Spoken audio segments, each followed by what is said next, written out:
작년에 하여튼 우리 농업의 현주소를 적나라하게 보여준 게 기존에 정착 농업을 하면서 투입하는 농법, 그러니까 인위적으로 자기적으로 재배하는 농법들이 적나라하게 다 망가졌어요. 70~80% 망가졌는데 거기에서 살아남은 게 얼라이브 같은 경우는 80~90%가 살아나서 시장이 지금 뒤집어지고 있습니다. 거기에 가장 핫한 게 샤인머스켓이라고 하는 고소득 작물에 전국적으로 지금 뭐 난리가 났습니다. 그렇게 유튜브에 우리 유통하는 사람들이 띄웠다가 그 지금 자재가 저희도 그렇고 우리 총판하는 사람도 취급하는 사람들이 전화기에 거의 몸살을 앓을 정도로 그렇게 합니다. 그게 인위적으로 농사 짓는 방법이 그릇되었다는 걸 적나라하게 보여준 겁니다.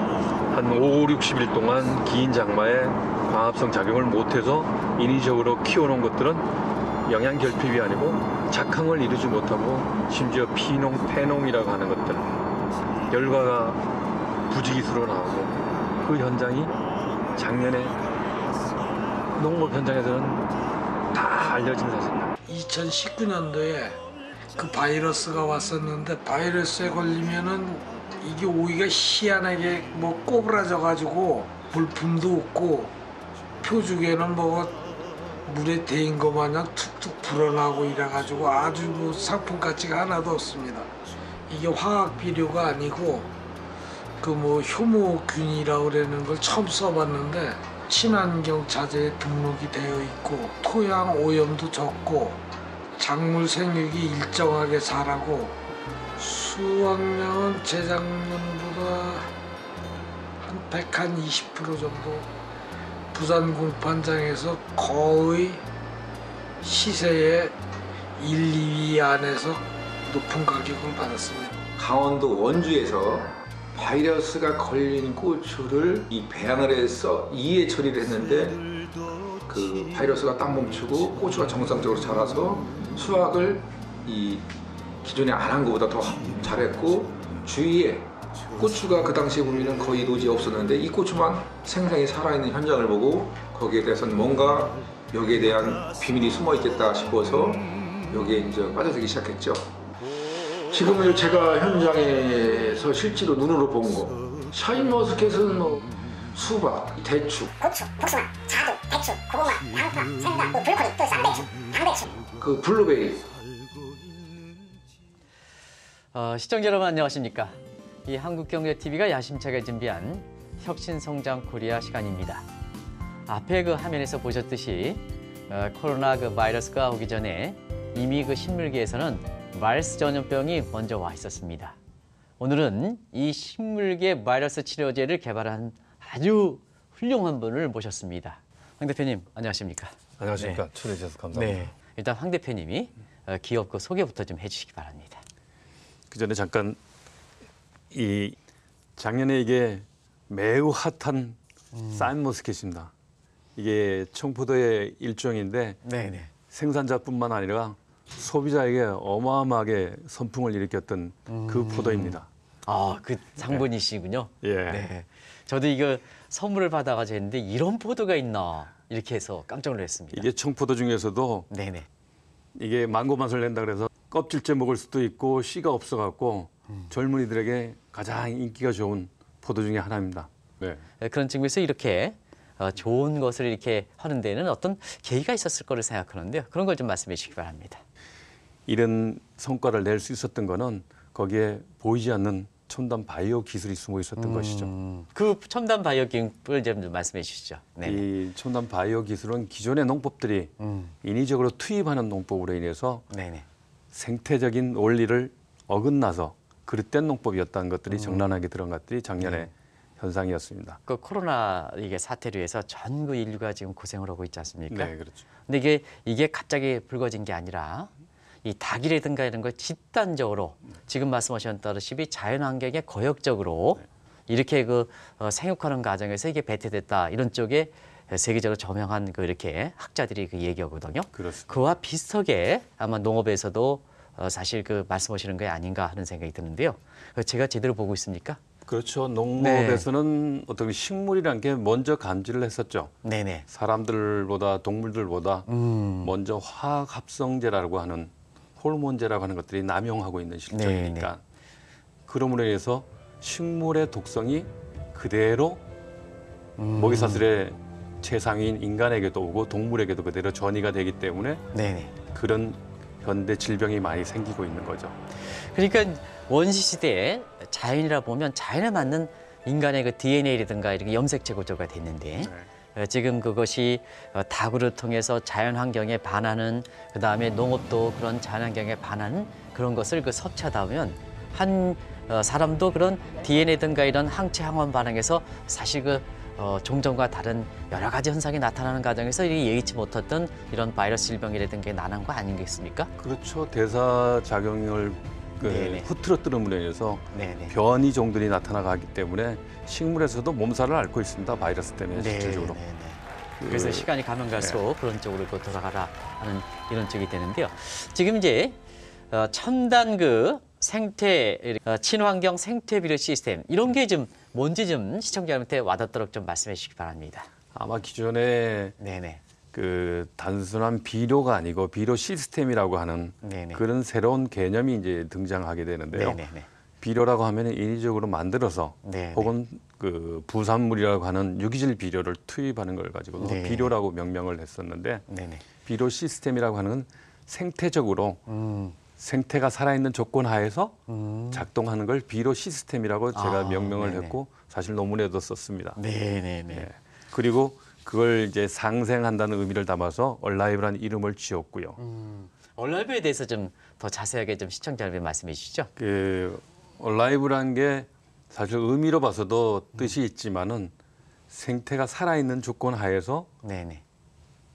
식물이 작물이 제대로 자라야 안전하고 영양 밸런스가 맞는 그런 농산물을 재배함에도 불구하고서 네네. 투입하는 농법, 인위적인 농법으로 인해서 영양 밸런스가 많이 깨져 있는 그런 것들을 우리가 인류가 사람이 많이 먹고 있다는 사실이죠. 거기에 문제가 있어서 상생을 하자는 얼라이브 이름을 지었습니다. 네, 황 대표님 말씀을 이렇게 듣고 보니까 저도 사실 벽지에서 농업을 하는 사람이거든요. 이렇게 네. 국제금융을 이렇게 하고 있지만, 근데 농산물을 사람 속에 들어오면 그만큼 농업에서 이렇게 형질병과가 마찬가지로 사람을 그 변경시키게 되지 않습니까? 네. 그런 점을 좀 말씀해 주실 수 있을까요? 네네. 영국의 유명한 그 영양학자가 있습니다. 네네. 데이비드 토마스라는 사람이 있는데 네네. 식물을 아무리 농산물을 먹걸 아무리 분석을 해도 답이 안 나오는 거예요. 영양이 부족한 것들, 결핍이 일어나는 현상들에. 네네. 그래서 그분이 급기야 지질학자로 돌아섭니다. 왜냐하면은 먹거리에서 농산물의 문제가 아니고 토양에서의 문제가 있다는 얘기죠. 조금 전에 네. 말씀하신 화학 비료라든가 네네. 혹은 제초제라는 게 어마어마하게 토양에 투하되게 되면은 교재에 나와 있듯이 흙 1g에 보통 수십억 마리의 미생물이 생존한다든가 하는 것들이 지금은 수천 마리로 줄었던 거죠. 옛날에 네네. 뭐 수백 종에 있던 미생물들이 지금은 수십 종밖에 없을 정도로 거기서 생산되는 농산물들이 온전할 수가 없는 거죠. 토양도 죽어 있고. 그래서 급기야 제가 이제 칭하는 것은 생태 친화적인 네. 생태계를 살리는 그런 기술이 필요했었던 거고 그게 21세기에 생명과학이라고 하는 것들이 농업하고 융합이 일어나면서 그 해결책을 나왔고 그걸 접목시킨 게 얼라이브 비료 시스템입니다. 네. 이렇게 꽉 와닿는 것 같습니다. 그는 토양이나 네네. 식물이나 인간이나 네네. 동물이나 공이 90% 이상이 비슷합니다. 네. 구성성물이 비슷하기 때문에 네. 토양이 살아있으면은 먹거리가 살아있고 사람이 살 수 있는 겁니다. 네. 작년에 이렇게 나왔을 때는 이게 하나의 그 이상한 제품이다, 이상한 제품이 이게 우리의 살 길 아니겠습니까? 그렇습니다. 살길이라는 네. 측면에서 우리가 황 대표님을 이렇게 모셨는데요. 우리가 얼라이브 농법을 썼던 이런 측면의 작황이라든가 또 어떻게 그 식물이 자라는 과정 이런 변화가 있는지 그걸 좀 시청자분들 잠시 좀 말씀드릴까요? 기존의 화학 비료들 같은 경우가 네네. 특정 영양분을 그러니까 식물이 취할 수 있는 다량 요소라고 하는 질소 인산가리를 네네. 투여하게 되면은 자라는 거는 할 수 있지만은 네네. 작물이 건강하게 자라지는 못하는 거죠. 거기는 병해충이 침입하기 쉽고 토양도 망가뜨리게 되고 네, 그걸 네. 복원하기 위해서 그걸 되살리기 위해서 또 다른 영양제를 넣으면서 토양에 부하를 주고 네. 생태를 파괴를 하는 거죠. 네. 근데 거기에 반해서 얼라이브 비료 시스템이라고 하는 거는 대기 중의 질소가 지금 78% 있습니다. 여기도 미생물이 있고요. 네네. 78% 대기의 질소를 고정해서 그러니까 그 가용할 수 있게끔 하는 거라든가 토양 속에 있는 많은 퇴비를 넣으셨지 않습니까? 네네. 실제 농사를 짓는다고 하시니까 네네. 퇴비를 투입하는 것들이 다 유기물이 무기화돼서 미생물이든 지렁이 같은 소생물이 분해를 해야 그 영양분을 섭취를 할 수 있는데 네네. 그런 메커니즘이 다 깨져 있는 것들을 갖다가 저희는 얼라이브란 효모라고 하는 천연 효모를 넣어서 네네. 그걸 분해를 하고 그런 영양을 만들어내서 공급하는 게 첫 번째 특징이고요. 네네. 두 번째는 생물간 그러니까 식물과 미생물 간 상호작용이 일어난다는 그런 네네. 인터랙션이 일어나는 것들이 이게 첨단 과학이 여기에 숨어 있습니다. 보기만 예쁜 게 아니고 저 안에는 많은 숨은 게 있습니다. 컨텐츠 자체가 네네. 실제 예전에 음. 과일이라고 하면 사과, 오렌지가 대표적인데 비타민 A가 많이 함유하고 있어서 네. 옛날에 하나를 먹던 거를 지금 몇 개나 먹어야 되는지 아십니까? 저런지는 잘 작년 모르겠습니다. 8개 이상을 먹어야 똑같은 비타민 A를 섭취할 수 있는 이거 하나에 기존 있고 8개. 예전에 그러니까 예, 예. 화학합제가 예, 예, 예. 농업에 쓴 접목이 거. 되기 전에는 한 사과 하나만 먹으면 될 걸 지금 네. 8개 이상을 8개 먹어야 이상 똑같은 비타민 A를 섭취할 수 있다는 거예요. 네네. 그런- 그만큼 네. 그런 내용물이 다르다는 거죠. 그런 농법들이 빨리 복원이 돼야 되는데 거기에 대한 문제가 많이 많고 그게 혁신이 일어나야 된다고 봅니다. 요즘에 네. 이제 부산의 ESG라고 하는 네네네. 그런 쪽에 선도적으로 제가 2004년도에 네네. 좀 예의주시한 게 있었습니다. 네. 그때 다보스 포럼에서 음. 21세기를 이끌 30대 선도 기술을 발표를 했는데 네. 그 중에 하나가 이 효모 기술이었습니다. 네네. 마치- 효모 기술에 대해서 네. 좀 이렇게 더 말 나온 김에 더 말씀해 주시죠. 네. 그 효모 기술에 대해서 말씀을 드리면 원천 기술은 사실 그 글로벌 기업인 리카신 그룹에서 네네. 지구촌에 안고 있는 문제가 뭐냐 네. 이렇게 해서 파고드니까 인류의 질병하고 음. 환경 오염 문제가 지대하더라. 그래서 거대 자본을 투하를 해서 자본집약적인 산업 생명과학에 250명의 석박사를 긁어 모아서 네네. 연구를 시키니까 답이 미생물이더라. 네네. 미생물 중에서도 식품에 널릴 수 있는 효모더라. 그래서 효모를 암이나 사스나 에이즈를 치료하는 신약이라든가 네네. 제약뿐만 아니고 건강식품이라든가 환경 오염물질 정화하는 사료라든가 비료에 접목을 하게 된 거죠. 네네. 그 중에서 제가 이제 비료에 대한 기술을 거기 연구진들하고 음. 깊이 참여를 했고 지금 이 사업을 하게 된 게 벌써 17년이 됐습니다. 네. 이스트 테크놀로지라고 하는 것은 일반적으로 이제 과거부터 우리나라 같은 경우에는 그 술찌개미라고 하는 걸 많이 사용해 왔지 않습니까? 그 술찌개미들 중에 이제 이스트의 하나의 이제 그 같은 계통이거든요. 근데 우리가 가지고 있는 이스트 같은 경우에는 그 술찌개미에 들이는 이런 이스트하고는 상태가 매우 다른 게 상당히 효율이 높은 그런 이스트라고 할 수가 있습니다. 농사를 지을 때 일반적으로 비료를 처리하려고 하는데 저희 때는 라이브라는 미생물을 처리함으로써 대기 중에 있는 그 질소 가스 같은 걸 갖다가 질소원으로 만들어서 영양분을 보존하고 이게 이제 보통 토양에 들어가면은 질소원 같은 경우에는 물에서 달 섞여서 내려갈 수가 있고 가스가 되어서 올라갈 수가 있거든요. 근데 이 같은 경우에는 이제 그 대기 중에 있는 질소를 갖다가 계속해 식물체가 이용할 수 있는 질소를 만들어줍니다. 계속해서 만들어주고 또 이게 어떤 특징이 있느냐면 보통 그 질소질 비료를 처리를 많이 하게 되면 사람이 처리해줄 때만 질소질 비료가 많게 되는 거고 우리가 라이브를 처리를 하게 되면 일률적으로 식물체가 잘 생장할 때 이스트도 잘 생장을 하기 때문에 그때 상황에 따라서 계속적으로 질소를 공급해주고 그다음에 인산을 가용화시켜주는 그런 역할을 하게 됩니다. 그러니까 토양 속에 많이 들어있기는 하지만 불용성 그러니까 사용할 수 없는 식물체가 사용할 수 없는 인산 같은 것을 이용해서 식물이 이용 가능할 수 있도록 인산을 만들어주는 그런 역할을 하는 거예요. 제가 황 박사님 개인적인 이력을 좀 봤더니 농업경제학을 네, 이렇게 그렇습니다. 공부하셨어요. 그때 박사학위 논문이 굉장히 화제를 뿌렸다 하는데요. 네. 그거 좀 같이 시청자를 위해서 좀 잠시 말씀해 주실까요? 네네. 사실 제가 학부 때는 어학 경영을 했지만은 네네. 농업계 2004년도에 뛰어들어서 사실 그 난관이 많았습니다. 그때 회사 설립할 때 농업과 관련된 그 전에 비슷한 회사를 시점에? 설립했지만 그때 이제 친환경 사업으로 네, 전환했을 때가 이제 다른 산업에서 있다 넘어왔었을 때 그 장벽이라고 하는 것들이 굉장히 높다는 걸 느꼈었었는데 네네. 알고 보니 농화학 베이스로 기존에 쭉 끌고 온 겁니다. 화학 비료가 대동된 한 근 1, 200년 사이에 그게 농화학이 지배적으로 이끌던 농산업의 생명과학이라고 하는 새로운 것들을 접목을 했을 때 이해를 구하기가 어려웠습니다. 네네. 그 네트워크가 공고한 그 농업계를 뚫고 들어가기 어려워갖고 석사 때 미생물을 공부를 하고요. 자원식물 환경이라는 걸 공부를 하고 박사학위를 생태치나 이 비료 시스템을 가지고서 우리 네네. 먹거리라든가 지구 온난화까지도 해결할 수 있는 어떤 그런 솔루션을 제공한다. 그런 쪽으로 논문을 써서 조금 반향을 좀 일으킨 적이 있습니다. 네. 제가 그 농사꾼의 아들이거든요. 아, 예, 그렇습니다. 그런데 농사를 지면 옛날부터 이 역사가 오래됐기 때문에 사실 그 황 대표님 것처럼 아무리 농업 강좌의 전문적인 지식을 오더라도 뭘 알아 니네들이 이렇게 얘기하거든요.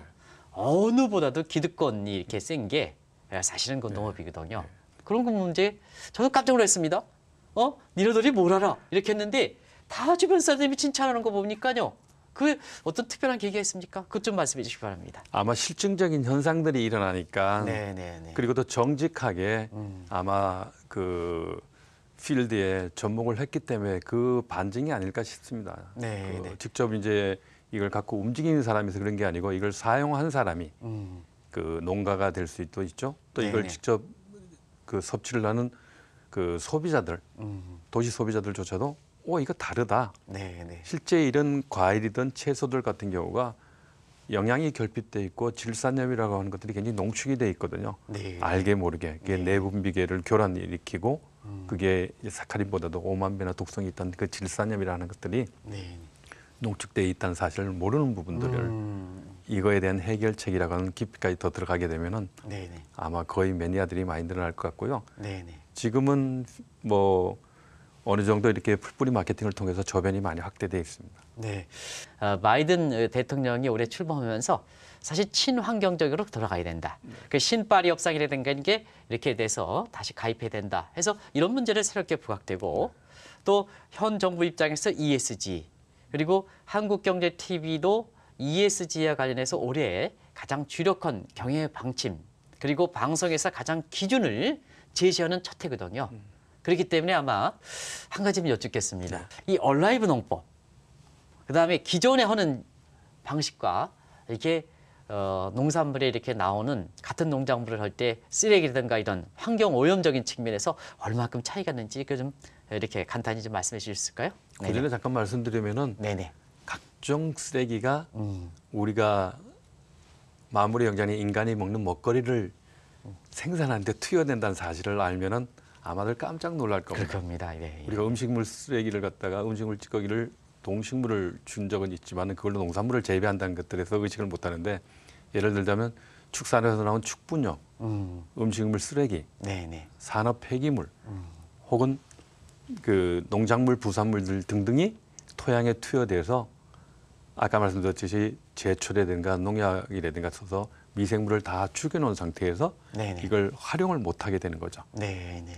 그런 것들은 토양 개량 목적으로 되고 거기다 또 이걸 부숙시키고 활용하기 위해서 화학 합성제가 투여되고 네, 이게 네. 반복되는 것들을 그런 폐기물을 갖다가 단순히 자원하는 리사이클링이 아닌 업사이클링이라고 하는 재활용을 해서 그걸 분해를 하고 영양을 만들어내서 작물이 섭취하게 하고 환경에 부하를 주지 않고 오염된 토양을 복원하는 그런 우수한 기술이 생명과학이 아니고서는 그러니까 원천적으로 기술 접근하지 않으면 해결을 할 수 없는 거죠. 네. 그렇게 돼서 그 토양에서 생산된 농산물들이 기존에 먹던 거하고 확연하게 다르다는 거죠. 영양이 결핍돼 있다는 그걸 결핍을 복원시키는 네. 네. 그걸 섭취를 함으로 인해서 인간의 대사 작용도 원활하게 안전하게 하는 거죠. 쉽게 그냥 이런 하초에다가 네네. 그 비료를 넣게 되면 이 대기 온도에 희산이 돼서 오염이 되고 있습니다. 네, 그렇습니까? 여기 미생물이 있다고 얘기 드렸듯이 네, 네. 그런데 여기에 그런 생태적인 비료를 넣으면은 이 식물이 살아나는 거죠. 그걸 직접 느껴보시게 되면 아마 식물 복지란 게 이런 거구나. 아, 동물 복지는 들어보셨겠지만 식물 복지는 못 들어보셨겠죠. 식물 복지는 또 뭡니까? 좀 말씀해 주시기 바랍니다. 그러니까 네. 식물이 스트레스를 받으면 유해 물질을 발산을 하고 네네. 그럼 독성이 내재되는 거죠. 네네. 그걸 먹는 농산물이라고 하면 우리 인체에도 그대로 전이가 되는 거고 그 동물이 취하게 되면 동물 인체에 가는 거고 계속 이렇게 순환이 일어나는 거죠. 그래서 네. 식물이 실질적으로 스트레스를 받지 않게끔 하는 생태적으로 살아서 아까 말씀드렸듯이 미생물하고 식물하고 뿌리에서 상호작용하는 그런 메커니즘을 이해한다고 하면은 영어를 써서 죄송합니다. 스마트 릴리스 메커니즘이라고 하는 것들이 작동이 되게 되면은 네네. 그런 오염을 예방을 할 수 있고 식물에게 스트레스를 주지 않는 식물 복지라고 할 수 있습니다. 젊은 분들이 에리트가 기농어는 경우에 따라서 기촌어는 이거에 대해서 좀 말씀해 주시기 바랍니다. 그 요즘 이제 기농 기촌 네네. 하시는 분들에게 또 혹은 그 우리나라가 산업 역사가 짧기 때문에 2세, 3세 경영을 하면서 농업계에 있는 사람들만 하더라도 네. 아버지로부터 물려받은 그 농법들을 가지고서는 한계가 있었던 것들이 그 이상의 발전을 할 수 없고 그러면 아버지, 할아버지만큼 시간이 오래 걸릴 수밖에 없는 건데 네네. 이런 21세기를 맞아 첨단 과학이 접목된 말 그대로 농업하고 융합이 일어났을 때는 네네. 그분들로부터 환영을 받는 이유가 뭐냐면은 아버지 걸 쫓지 않아도 그러니까 아버지 농법을 쫓지 않고 아버지의 기술을 쫓지 않더라도 단기간에 그런 성공적인 영농을 이끌 수 있다. 네. 성공적인 사업을 이끌 수 있다. 그래서 기농한 지 얼마 안 돼서 뭐 3년, 5년, 10년 된 사람들이 저희의 그 고정 고객들이 많고요. 네네. 그리고 이런 기술들이 뭐 저변 확대되게 되면은 아까 얘기했던 뭐 ESG의 가장 근간을 이루지 않을까 싶습니다. 네. 가장 손쉬운 것부터 혁신이다. 먼 게 아니라 내 주변부터 내가 먹고자 하는 것부터 이렇게 개선시키는 게 혁신이다. 이렇게 손쉬운 혁신법이 가장 좋은 거거든요. 그 실천하는 입장에서 혁신 성장이란 뭘까? 시청자 여러분한테 한마디 좀 말씀해 주시기 바랍니다. 기존의 농업이 1차 농업으로 치부가 됐습니다. 근데 21세기를 맞아서 전면적으로 생명과학이라고 일컬어지고 있고 실제 첨단 생명과학이 농업하고 융합이 일어나게 되면 많은 혁신을 가져올 수 있습니다. 우리가 땅을 살리는데 다른 것들이 필요한 게 아니고 생명과학이 접목이 돼야 땅을 살 수 있고 땅이 살아야 먹거리가 살 수 있고 곧 사람이나 동물이 살 수 있습니다. 거기서 혁신이 일어난 거고 그 기초과학인 생명과학의 혁신이 매우 중요한데 그 분야는 지금 우리나라에서는 아직도 거대 자본이 필요함으로 인해서 뛰어들지 못하고 있고 겨우 바이오 시밀러 쪽으로 복제품 정도만 하고 있는 게 우리나라 기업 현실입니다. 네네. 정책적이거나 혹은 산업 쪽에서도 그 지금 유보 자금이 많이 있는데 네네. 이쪽 기초 그 산업인 생명과학 쪽으로 많이 참여를 했으면 좋겠다 하는 것들이 거기서 그런 혁신이 점에 일어난다고 있어서 봅니다. 한국경제TV가 역할이 크거든요. 그렇습니다. 그래서 그런 측면에서는 저희들도 황 대표님과 이렇게 선두격에 가는 이런 분들에 대해서 적극적으로 협조해 드릴 것을 이렇게 약속드리겠습니다. 네, 감사합니다. 네. 그런 것을 이렇게 꼭 약속드리면서 오늘 방송을 마치도록 하겠습니다. 감사합니다. 감사합니다. 이 교육장에 농민들 교육을 하기 위해서 준비를 해놨죠. 근데 아무래도 접근성이 좀 어려워서 그러는데 이런 사업을 하기 위해서 저희가 여기 축산농가가 있는 쪽에다가 생태 선순환 농법이라고 이렇게 구성을 해놨고요. 아시다시피 저기 그림에서 보듯이 이전에 화학농법으로 양분 물질 균형이나 이렇게 생활을 시키는 걸 복원하는데 친환경 농업이라고 이렇게 오래 걸립니다. 근데 이걸 혁신적인 이런 비료 기술로 인해서 단기간에 끄집어 올릴 수 있다 이거죠. 그래서 기존의 농법들이 굉장히 복잡하게 되어 있던 걸 갖다가 저런 식으로 엽채류, 과채류, 화해류, 수도자, 투경작물, 공기 이런 식으로 간편하게 편의 농법으로 가져갈 수 있다는 게 특징적으로 나오고 있습니다. 여건은 준비해놓고 지금 코로나 바이러스 때문에 지금 작동을 못하고 있는데 차제에 기회가 닿으면 그런 교육장으로도 활용할 수 있게끔 그래서 연구사장님도 합류를 했고 마케팅 접시 쪽 역동적으로